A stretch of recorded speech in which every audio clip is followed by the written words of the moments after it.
Hi, and welcome to Mrs. Pam Reads. We are continuing in the Magic Circle by Katherine Neville. In our last video, we saw a side of Ariel that Wolfgang certainly hasn't seen before, very accusing and saying that he's, well, basically been lying to her. So she calls him out, and he responds equally like, meh, meh, meh. And he's telling her what she believes to be mostly the truth at this point, about family ties and family history. And then she wants to know about her boss, Pastor Owen Dart P.O.D, and Father Virgilio. And so Wolfgang tells her that Virgilio actually is a pastor, but he's also a nuclear weapons arms dealer. And that's where we stopped. This is still Wolfgang and Ariel. Okay, I was surprised by this revelation about Father Virgilio, who seemed a charming, if somewhat bumbling, medievalist scholar. Before that, though, I tried to harness my attention long enough to hear the rest of my question answered. Pastor Dart's role is even more complex, Wolfgang went on. It requires a bit more background. On first arriving in Idaho, I was worried to learn that your colleague, Oliver Maxfield, was also your landlord, and so in a convenient position to tap your phone and spy on you virtually 24 hours a day. How could I be sure he wasn't someone's agent? For that reason, as soon as you returned from the funeral, I had Pastor Dart send Maxfield to intercept you at the post office, while I myself followed by car. It was apparent from your behavior that Maxfield, arriving before you, had done something to arouse your suspicion. Once you had picked up your package, I saw you drive away from Maxfield and race off from town, so I followed you myself to Jackson Hole. Though I knew that a ruined manuscript had been sent to you by your mother, your attitude of fear and suspicion from the moment we met up on the mountain made it clear that you believed the document in your possession was your inheritance from your cousin instead. I had the opportunity to verify that these were your mother's runes later that night when you slept, as she suspected. I also knew that this must be the only document you'd received so far, which meant that you didn't have your cousin's inheritance yet, but were still expecting it. This was very dangerous if what I strongly believed was true, that Maxfield was trying to get a hold of the documents too. Though our Russian trip was planned, Pastor Dart and I decided to accelerate the schedule of our departure to take you from Maxfield's position of constant surveillance. Dart himself, sorry, I've got a little bit of a going on here. Dart himself would remain behind to intercept the second parcel when it arrived, to be certain it didn't fall into the wrong hands. But after all these careful arrangements, you were late for our connecting flight to Salt Lake. I was in shock when you finally arrived. From the look of your bag, 3 times as heavy as it was the day before, and also from the fact that you said you'd run an errand between office and airport, I was certain you had been to the post office, and this time you had collected the real thing. So what must I do? He went on, but arrange by phone from Salt Lake Airport while you were off at the women's room that Pastor Dart purchased a ticket for himself at once on the very next airline headed to Vienna. I gave directions to where we could meet below my house at Kremps, the one place I thought was safe from prying ears, the one time you and I might be completely alone. All the while, I prayed I could find a way to get you to leave the manuscripts in Austria rather than run the risk of taking them into Russia, where they'd surely be confiscated. I contacted Dacian Bassarides and asked him to come from France and meet us at the restaurant in Vienna. I hinted you'd received your inheritance and needed help understanding what to do with it.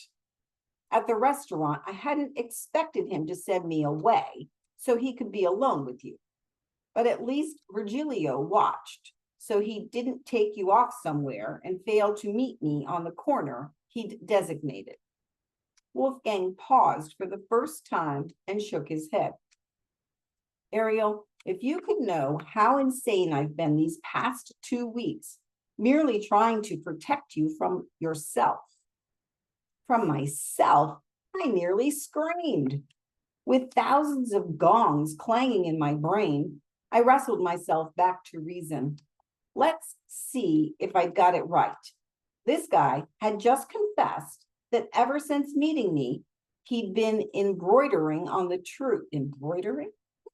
On the truth until it looked like a Gobelin tapestry that he'd made me watched all afternoon by a priest who was a possible arms dealer with mafia connections, and that he'd gotten my own grandfather to convince me to abandon my inheritance in a public library.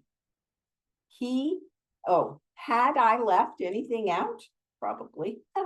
Oh, well, actually, yes. There was one small thing. Wolfgang, why do you and Pastor Dart and everyone else in the world want these manuscripts? I asked.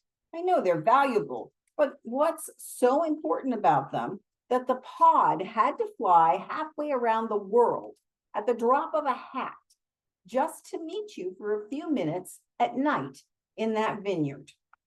What did you two need to speak about that you felt you could only discuss right there and then? Wolfgang looked at me as if the answer were ridiculously obvious. Then, for the second time, he motioned to the waiter for our check. With respect to the contents, I only know a portion, not all, and even that will take some explaining, he said. But as for Pastor Dart, I had to tell him where the manuscripts were just as soon as I myself knew where you had finally hidden them, and certainly before you and I had to leave for Russia. How else would Dart have been able to retrieve them from the Austrian National Library before someone else did? There's a natural stopping spot there, but we're only at 8 minutes. I think I'm going to go a little bit further. The word that instantly leapt to my mind was Oliver's oi. Virgilio, it seems, had followed us right from the central cafe, and as Wolfgang handed those slips out the door of our room in the Austrian National Library, he'd copied down every single book title. Actually, I couldn't think of a word for that. As we walked back along the narrow street, close enough to the river to smell the damp air, I felt like weeping. Wolfgang had taken my hand as if nothing were wrong, and now he squeezed it. Let's walk down by the river for a bit, shall we? He suggested. At the end of the street, I saw the glittering lights of the Ile de la Cité that seemed to be underwater. What the hay, I thought in silent desperation. I could always throw myself into the drink or drag him in too if he didn't start coming up with some decent answers soon. This was hardly my idea of a weekend in Paris with Wolfgang. Right now, I wanted to shoot him. I'd destroyed all Sam had risked his life for by forgetting Laugh's injunction to resist the men until you learn exactly in what kind of situation you are involved. Well, I sure knew what kind of situation I was involved in now, though I hadn't a clue what in God's name to do about it.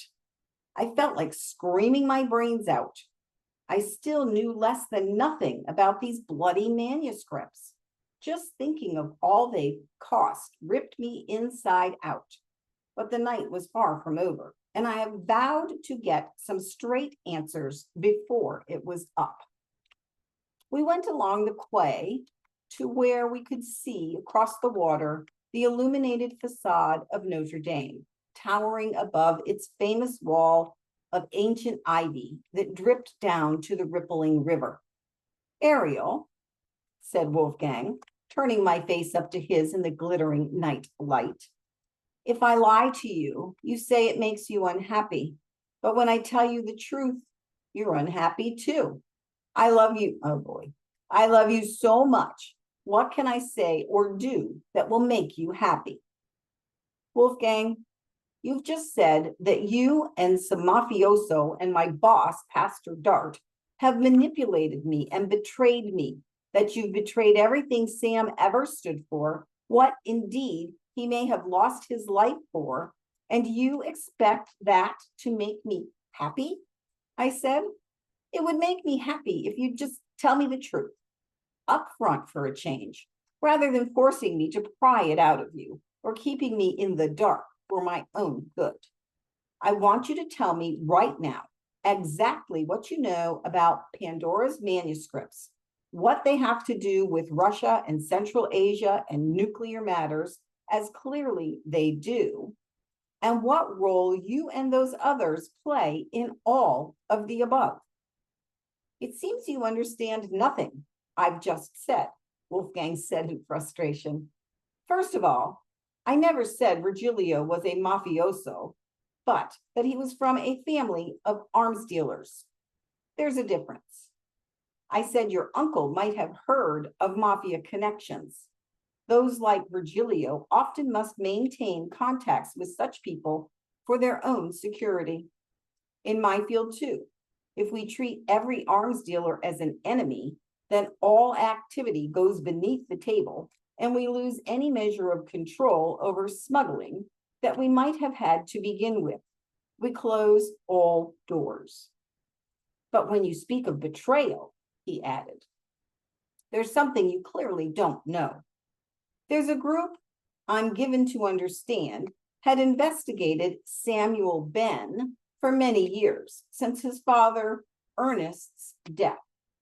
They'd even hired your cousin at times to work for them in order to win his trust.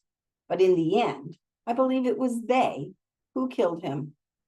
These people claim to work for the United States government, but in fact were multinational, controlled by a man with a lengthy dossier, a man named Tyrone Vane. When I was absent that week before I came to Sun Valley to find you, I learned several things about this man. The first, that he was in San Francisco the week your cousin Sam died. They were working on an assignment together. The second, that Vane went underground immediately after Sam's death and has not resurfaced. The third, and you must, in italics, believe me about this part, Ariel, is that Oliver, oh boy, Maxfield is and has ever been since the day you met him, a henchman of Tyrone Vane. Oh, good, henchman. I thought it was going to say was Tyrone Vane. Okay, a henchman. Maxfield came to Idaho and secured his job and also his acquaintance and friendship with you for one reason and one reason only, because you were the only way they could think of to slip inside the defenses of your cousin Sam. Okay, we're going to stop there. That's 14 minutes, not a natural stopping spot, but a good stopping spot, a pretty good statement and a change of thought there. So, interesting. Curiouser and curiouser. I hope you guys have a wonderful day, and I will see you for more of the story next time.